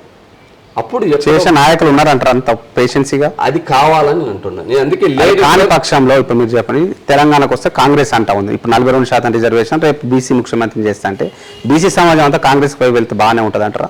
మన వల్ల కానీ పక్కలు చేస్తారంటే వాళ్ళని స్వాగతిస్తే బాగానే ఉంటుంది. కాంగ్రెస్ కావచ్చు, బీజేపీ కావచ్చు, ఏ పార్టీ. ఫర్ ఎగ్జాంపుల్ నేను అక్కడ రెడ్డి ఉన్నా చౌదరి ఉన్నా నేను లీడర్షిప్ని యాక్సెప్ట్ చేస్తాను. కానీ కాన్స్టిట్యూషన్లో ఉన్నటువంటి ప్రొవిజన్స్ని ఇంప్లిమెంట్ చేస్తే కులం కాదు ఇక్కడ ముఖ్యం. ఈ బీసీ వాదం పోవాలి మనకి ఇస్తా అంటున్నారు కదా, మీరు మార్చొచ్చు కదా. ఓన్లీ వాడు ఇచ్చేటువంటి పదవుల పంపిణీ కాదు. నేను ఏవైతే మనం ప్రజలందరికీ ఆర్థిక పరమైన వెసులుబాటు కావాలంటే పవర్ కావాలి కదా, పవర్ లో డిస్ట్రిబ్యూషన్ చేయాలా అంటున్నారు. డిస్ట్రిబ్యూషన్ జరగదు. అదే ఎవరైనా ఆ సీట్ లో ఉన్నటువంటి దృక్పథం ఉన్నటువంటి నాలాంటి కావచ్చు, నాకంటే ఎవరైనా చేయాలా అంటున్నా. అది చేయాల్సి వస్తుంది కదా, తప్పదు కదా 100%. అది ఇప్పుడు జాతీయ పార్టీలకి ఆ స్కోప్ ఉంది. ఎందుకంటే ప్రాంతీయ పార్టీలు అంటే వాళ్ళు ఓన్గా ఏర్పాటు చేసుకునే. ఇప్పుడు ఒక కంపెనీని ఏర్పాటు చేసుకొని షేర్ హోల్డర్స్ గా నిన్ను పెట్టుకుంటారు కానీ కంపెనీకి సిఇఓ గాను మేనేజింగ్ డైరెక్టర్ గాని ఇవ్వరు. కాబట్టి ఈ రోజు ఉన్న ప్రాంతీయ పార్టీలన్నీ కూడా ఒక పబ్లిక్ లిమిటెడ్ కంపెనీ ఉన్నట్లేదు. మిగతా వాళ్ళంతా బీసీలు డబ్బు ఉంటే వాళ్ళ షేర్లు కొనుక్కోవడం, ఎమ్మెల్యే టికెట్లకి ఎక్కువ వదామంటే ఎమ్మెల్యే, ఎంపీ టికెట్లు వదామంటే ఎంపీ టికెట్లు, లేదా మంత్రి పదవికి 100 కోట్లు. ఏ పదవి కులాన్ని చూసి వాళ్ళ కార్డును చూసి వాళ్ళ నీకు కొనే శక్తి ఉంటే ఆ కార్డును ఆడబెడుతున్నారు. తెలుగు రాష్ట్రాల్లో జరుగుతుంది ఇది. అదే జాతీయ పార్టీలకు వచ్చేపాటికి ఒక దృక్పథం జాతీయ నేషనల్ లెవెల్లో అంతో ఇంతో ఆ లీడర్లు ఉంటారు కాబట్టి, మా పార్టీ సోషల్ కాన్స్తో పనిచేసినటువంటి వాళ్ళు ఉంటారు కాబట్టి ఆ పీపుల్కి మేలు జరగాలనేటువంటి నాయకుడు ఎవరో ఒకరు ఆలోచన చేస్తే ఖచ్చితంగా జాతీయ పార్టీలు ఏవైనా జాతీయ పార్టీలు అంటే మీరు స్వాగతిస్తారా? 100% వాళ్ళ స్లోగన్ తీసుకుంటే ఎందుకంటే నేషనల్ పాలసీ. మేము కోరేది ఏమంటే ఒక చట్టబద్ధమైన రాజ్యాంగబద్ధమైనటువంటి రిజర్వేషన్ ఫిక్స్ చేసినప్పుడు నమ్మకం అనేది వస్తుంది. 9 షెడ్యూల్ పెడతాం, చేసేస్తాం, దాన్ని వెల్కమ్ చేసాం. ఎందుకంటే దాదాపు మేము 2003లో వాజ్పేయి గారు ఉన్నప్పుడు ఆ రోజు ఇదే కాదని రిప్రజెంట్ చేసాం. మళ్ళీ 2007లో ప్రతిభా పాటిల్ గారికి ఉమ్మడి ఆంధ్రప్రదేశ్లో 1 కోటి సంతకాల సేకరణ అని చెప్పి చట్టసభలో బీసీలకు రిజర్వేషన్ కావాలని చెప్పి అది నా నాయకత్వంలో కాసాని గారి ముందు చేయించాం.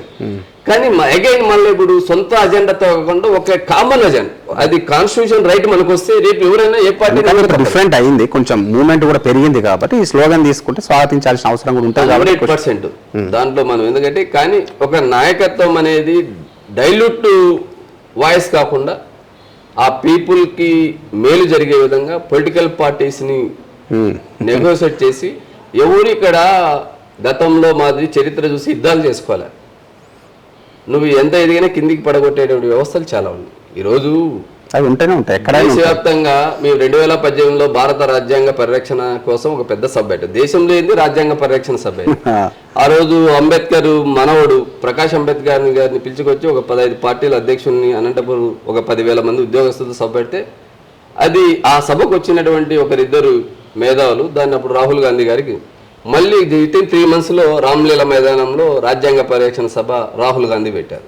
అప్పుడు సిపిఎం, సిపిఐ, నేషనల్ లీడర్స్ తో పార్టీ, సోషల్ అప్పుడు రాజ్యాంగ అదే అనంతపురంలో మనం ఒక సాధారణ ఉపాధ్యాయుడు ఆలోచించి ఆ సభను తీసుకొచ్చి కాన్స్టిట్యూషన్ వైలేషన్ ఎక్కడ జరుగుతుంది, దాన్ని ఎందుకు ప్రొటెక్షన్ చేయాలా, పబ్లిక్ నష్టం జరుగుతుంది అనేటువంటి బాధను మనం మాట్లాడితే అది లోకల్ గా పరిమితమైంది. అదే రాహుల్ గాంధీ లాంటి ఇప్పుడు రాహుల్ గాంధీ గారు ఆ స్లోగన్ తీసుకున్నారు. సోషల్ జస్టిస్ అనేటువంటి వాయిస్ 120 ఏళ్ళు 125 చరిత్ర కలిగిన కాంగ్రెస్ పార్టీ తీసుకుందంటే సోషల్ జస్టిస్ సోషల్ జస్టిస్ కి ఇంజస్టిస్ చేసిన పార్టీ ఈరోజు తీసుకుందంటే స్వాగతం పలకాల్సిన విషయం. నాగరాజు పలికితే మన లోకల్ ఛానల్ పరిమితి. అదే రాహుల్ గాంధీ గారు అది అవుతాదో లేదో ఆయన చేయకపోతే మోసగాడు అంటారు. అదే జస్టిస్ అంటున్నారు రాహుల్ గాంధీ తెలంగాణ అధికారం చేపడితే రెడీకే ఇచ్చింది కదా సీఎం పదవి అంటున్నారు కదా. మరి పార్లమెంటు స్థాయి వరకు చర్చ జరగాల, చర్చ జరుగుతాం. ఇప్పుడు మొత్తం ఒక రాష్ట్రానికి పరిమితి మొత్తం భారతదేశంలో ఉన్న వాళ్ళు ఇక్కడే గెలిచారు కదా, అక్కడ కర్ణాటకలో గెలిచి ఇక్కడే గెలిచి. ఇప్పుడు ఆయన తెలంగాణ ఏర్పడి తెలంగాణ ముఖ్యమంత్రి రేవంత్ రెడ్డి అయిన తర్వాత ఆ స్లోగన్ అందుకున్నాడు. సామాజిక పరమైనటువంటి జనాభా దామాష ఎన్నికల ముందు కూడా అన్నాడు. అన్నందులో భాగంగా ఈ రోజు క్యాస్ట్ సెన్సెస్ తీసుకొచ్చారు. అంటే నేను కాంగ్రెస్ ఫేవర్ అని మాట్లాడాలి. అలాంటి నేతలు తీసుకురావాలంటున్న స్లోగన్. ఈ రోజు బీజేపీ పార్టీ జాతీయ అధ్యక్షుడు నడ్డా గారు మాట్లాడినా ఈ వాయిస్ బలం వస్తుంది. రాహుల్ గాంధీ పార్లమెంట్ లో అపోజిషన్ లీడర్ కాబట్టి ఆయన తీసుకోవడం వల్ల ఈ సోషల్ జస్టిస్ కి చట్టసభలో రిజర్వేషన్ల అంశానికి వాల్యూ వస్తుంది. ఇదే రేవంత్ రెడ్డి గారు 42% రిజర్వేషన్ తీసుకున్న రేపు మేము చట్టసభలో కూడా ఇది చేస్తామంటే ముఖ్యమంత్రి స్థాయిలో క్రెడిబిలిటీ వస్తుంది. లేదు ప్రతిపక్ష పార్టీగా కేసీఆర్ కానీ లేదా బీజేపీ తీసుకున్న క్రెడిబిలిటీ వస్తుంది. ఆంధ్రాలో 2 పార్టీలు అధికారంలో ఉన్న పార్టీ అసెంబ్లీలో తీర్మానం చేసాయి. వైఎస్ఆర్సీపీ లాస్ట్ పార్లమెంట్ లో ప్రైవేట్ బిల్ పెట్టింది విజయసాయి రెడ్డి గారు. ఈ రోజు ఆ మూవ్మెంట్ ని 10 మంది పార్లమెంట్ సభ్యులు లేదా ఒక 20 మంది లేదా 20 పార్టీల లీడర్లు ఇది మేము 2018లో ఆల్ దేశంలో ఉన్న అన్ని రాజకీయ పార్టీల అధ్యక్షుల్ని ఒక 66 మంది ఎంపీలతో ఈ సిగ్నేచర్ చెప్పి నరేంద్ర మోడీ గారికి కూడా ఈ రిప్రజెంటేషన్ ఇచ్చాం చట్టసభలో బీసీలకు కావాలని. దీన్ని ఎప్పుడు Telangana movement only one voice all parties అందరి స్లోగన్ అయినప్పుడు అది ఇంప్లిమెంట్ అయింది. చట్టసభల్లో బీసీలకు 44% రిజర్వేషన్లు, విద్యా ఉద్యోగాల్లో రిజర్వేషన్లు, స్థానిక సంస్థల్లోనూ ప్రైవేట్ కార్పొరేట్ రంగంలో 44% రిజర్వేషన్లు స్లోగన్ అన్ని పార్టీలది, అన్ని గుర్తులది, మీడియాది అయినప్పుడు 100% ఇంప్లిమెంట్ అవుతుంది. అది ఖచ్చితంగా 100కి 100 అవుతుంది. మీరు కూడా పెడుతున్నట్టు దానికి ఈరోజు దేశవ్యాప్తంగా 1931లో ఆగిపోయిన కులాల వారీగా జనాభా లెక్కల కార్యక్రమాన్ని అగైన్ దేశంలో ఇన్ని పార్టీలు, ఇన్ని ప్రజా సంఘాలు, ఇన్ని ఉద్యమ వేదికలు అరవడం వల్ల నరేంద్ర మోడీ గారు కులాల వారీగా జనాభా లెక్కింపులు అది అర్బన్ నక్సలైజ్ డిమాండ్ అనే వ్యక్తి ఒక దేశ ప్రధానిగా యాక్సెప్ట్ చేసి ఈరోజు కులాల వారీగా 2026 నుంచి లెక్కించే ప్రక్రియ ప్రారంభమవుతుంది అని ప్రకటించడం, కేంద్ర కేబినెట్ నిర్ణయం తీసుకోవడం, ఆ నిర్ణయాన్ని వెల్కమ్ చేస్తూ ఆ ఉద్యమానికి స్లోగన్గా ఉన్న వ్యక్తుల్ని, మీడియా మిత్రులు కావచ్చు, కుల సంఘాలు, ప్రజా సంఘాలు కావచ్చు, లేదా పార్టీల అధ్యక్షులు కావచ్చు, వారిని ఆహ్వానించి సత్కరిద్దామని ఒక గౌరవ సూచకమైనటువంటి కార్యక్రమాన్ని ఆగస్టు 3 బహుజన ప్రజాప్రతినిధుల ఆత్మీయ సన్మానం అని పెట్టాం. దాంతోపాటు చట్టసభల్లో 44%, 56% ఉన్న బీసీలకు 44% విద్యా ఉద్యోగాల్లోనూ, చట్టసభల్లోనూ, స్థానిక సంస్థ ఈ డిమాండ్కి మీ పార్టీల డాస్ మీదను, పార్లమెంట్లోను, అసెంబ్లీలోను గలమిప్పి బలపరచండి అని అప్పీల్ చేస్తాం. చేస్తే వస్తారంటారా వాళ్ళంతా?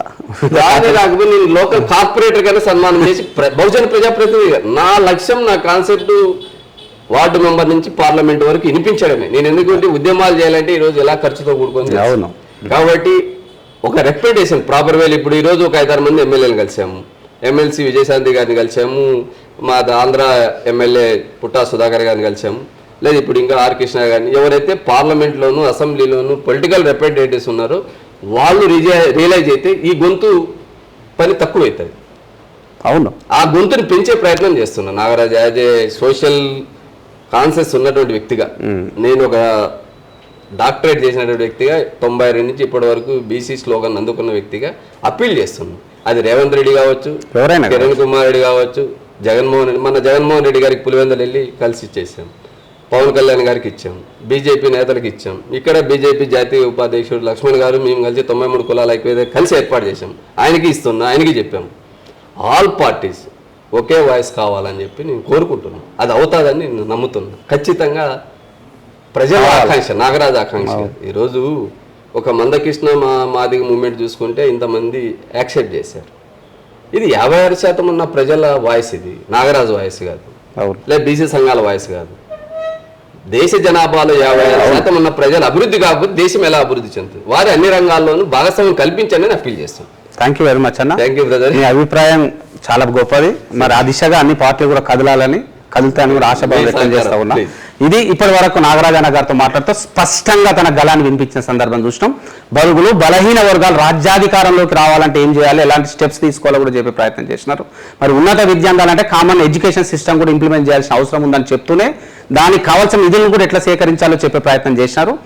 తన విశేష అనుభవాలు ఈ వీడియోలో పంచుకున్న సందర్భం కూడా చూసాం. కాబట్టి please do follow this video everyone and let it be cracking in position of excellency అంటాం. కాబట్టి ఆ దిశగా ఈ వీడియో వెళ్ళాలని, ఈ విలువైన సలహాలు, సూచనలు కూడా నిఖార్సుగా ఎప్పటిలాగానే అందజేయండి ఈ వీడియో పైన. తద్వారా మేము కూడా ఆ గెస్ట్లను మరి కామెంట్స్ వినిపించే ప్రయత్నం చేస్తాం. మీ ఆశలు, ఆశయాలకు అనుగుణంగా మరి ముందుకు సాగే ప్రయత్నం కూడా తీసుకొస్తాం. నాగరాజన్న ఆశయ సాధనకు అందరూ కూడా కలిసి రావాలని, తన ఆశయ సాధన దిగ్విజయంగా పూర్తి కావాలని కోరుతూ ధన్యవాదాలు. మీ రాఘవేంద్ర ఐతగోని.